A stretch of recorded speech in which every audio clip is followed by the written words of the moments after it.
Android Wear 2.0 won't actually be available until later this year, but we can get a taste of some of its independent features with LG's Watch Urbane 2nd Edition LTE right now.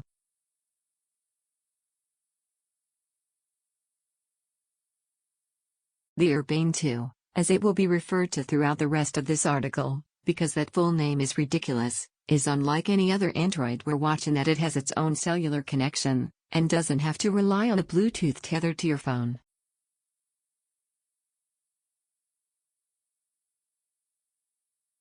As noted, it's not the first smartwatch with this functionality, but it is the first model with Google's software to have it.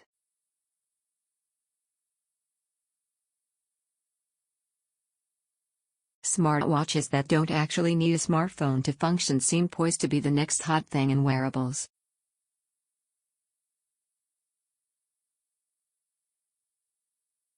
Samsung's already attempted this with a couple of its Gear watches, most recently with the Gear S2 3G, and Google just announced a revamped version of Android Wear that promises to make the smartwatch more independent from the smartphone.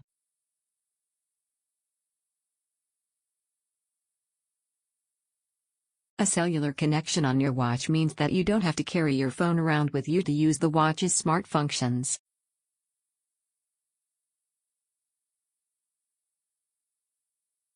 All other Android Wear watches become little more than dumb watches if they aren't connected to your phone over Bluetooth or in range of a Wi-Fi network.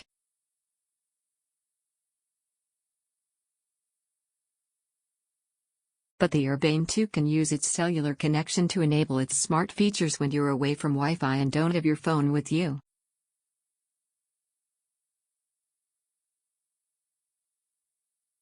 Voice search, notifications, messaging, even phone calls, are available from your wrist wherever you are.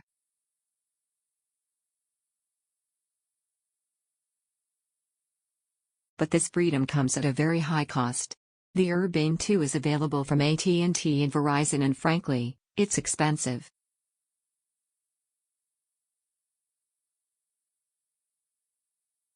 AT&T sells it for $359.99, but you can get for $199.99 if you commit to paying for 2 years of data service on it.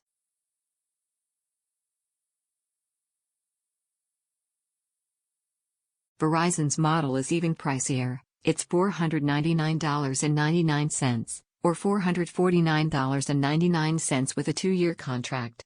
Both carriers charge monthly fees on top of your phone's service for the watch's data connection, $5 per month at Verizon and $10 per month at AT&T.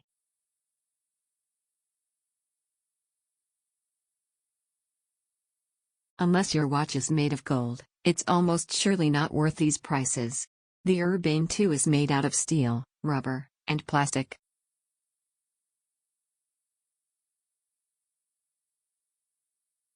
Here is how its cellular features work. If you go out and happen to leave your phone at home and connect it to Wi-Fi or cellular, the Urbane will let you do all the same stuff as if your phone was in your pocket and paired over Bluetooth, provided it was already set up and paired to the phone.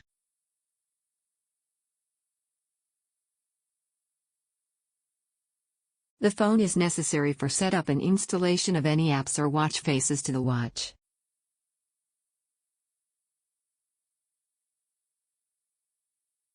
You can receive new notifications, use apps, perform voice searches, and even answer phone calls and reply to messages with emoji, your voice, or canned responses.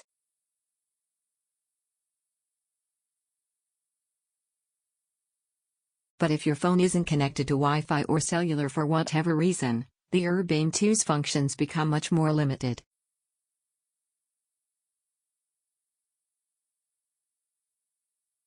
It will still let you access offline functions, timers, alarms, activity tracking, etc.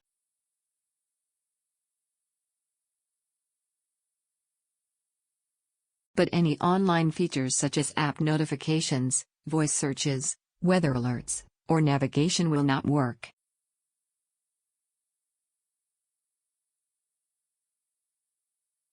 The AT&T model will let you make and receive calls and texts in the watch's offline mode, but the Verizon version will just let you answer incoming calls.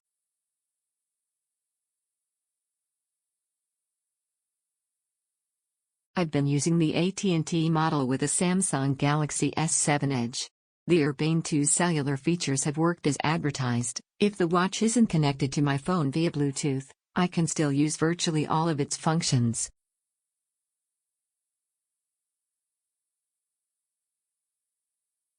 AT&T's number sync service makes it easy to send and receive calls and messages from the watch, syncing my messages and routing it all calls through my main phone's number.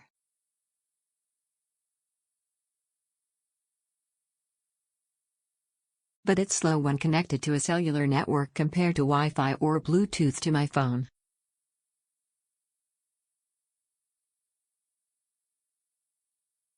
Apps take longer to load, data and voice searches and transcription can take an inordinately long time.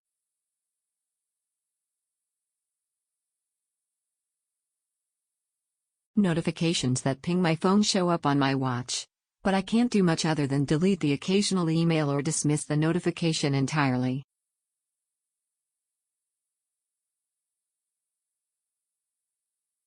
That functionality is rather limited and it's hard to justify the Urbane 2's subscription cost for it.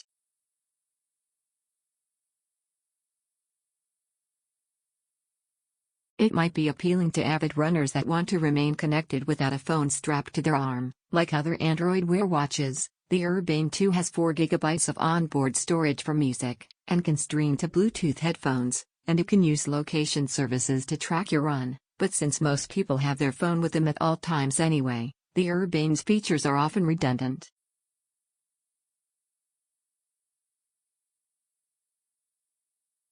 As a watch, the Urbane 2 is thicker, larger, and heavier than others, such as Motorola's Moto 360, or the Huawei watch.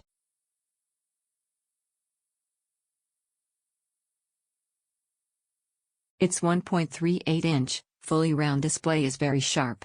LG boasts that the 480 by 480 pixel POLED S348 ppi resolution is the highest you can currently get on a smartwatch, and often looks great, but it can still be difficult to read outdoors.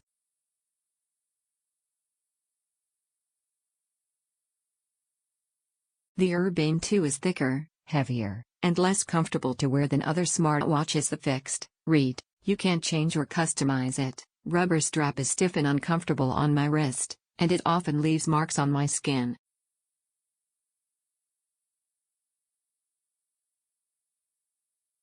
The Urbane 2 has 2 extra hardware buttons not found on other Android Wear watches, which are set to launch the contacts list and LG's fitness tracking app.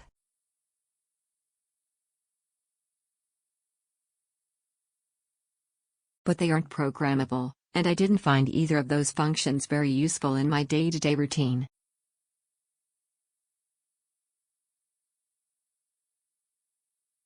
Battery life, which is a major concern with all smartwatches, let alone ones with cellular features, is strong enough to last a full day even with always-on screen features, and LG has added a power-saving mode to extend it further.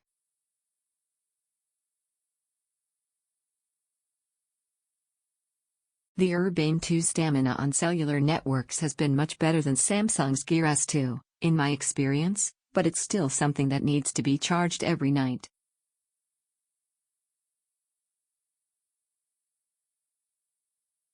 So here's the best way to look at the Watch Urbane 2nd Edition LTE. It's a preview of what's to come.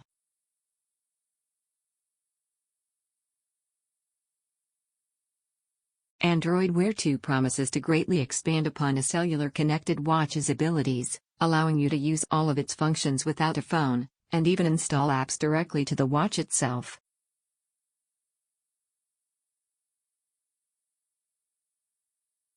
It will make using an Android Wear watch with an iPhone a much better experience, and it might even justify your carrier's monthly service fee for the watch's cellular features.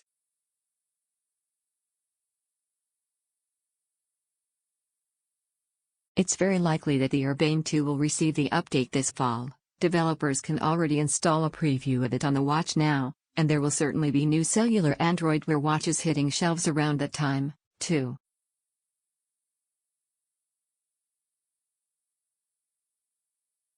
The Urbane 2 is a preview of what's to come, but for now, the Urbane 2 is a bit too large, a bit too expensive, and not differentiated enough from other Android Wear options to justify its higher cost in monthly fees.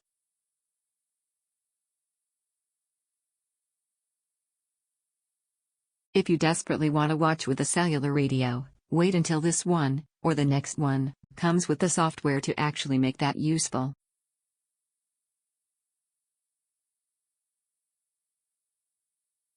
Update 11:15 a.m., May 31st. An earlier version of this article stated that the monthly cost for service on the Watch Urbane 2nd Edition LTE was $10 per month at both Verizon and AT&T.